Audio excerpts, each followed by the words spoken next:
From my book of geography, we are going to solve now the migration chapter for standard 8. Question number 5, this is the part 2. Already part 1 video is uploaded. Question number 5, answer the following questions briefly. Explain voluntary and forced migration with examples. Voluntary migration is when people choose to move due to pull factors as per their own wish, desire, as new job, educational or health medication, marriage and better life conditions. Forced migration is the one in which people have no choice and are forced to leave their place due to push factors such as war, natural disaster, overpopulation, etc.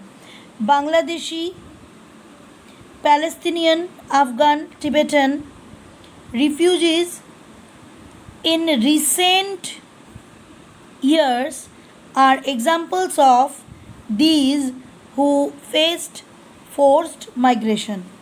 Question number B1. What is internal migration? And question number B2. What are the 4 types of internal migration?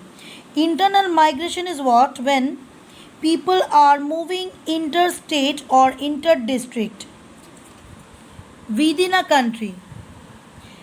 There are 4 types of internal migration: rural to urban, rural to urban, rural to rural, urban to urban, and urban to rural.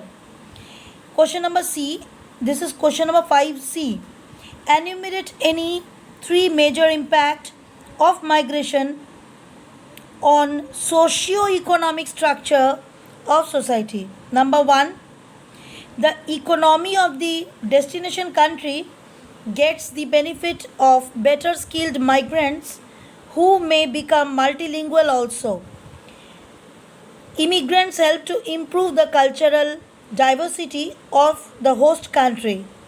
Absence of young generation during family days may lead to loss of cultural bonding. This is question number 6A. Write a note on internal workforce movement for a short term. Explain the brain drain. What are the impacts of brain drain? Brain circulation is the positive outcome of brain drain. Explain. So these answers I'm just going to paste just after this in this video only.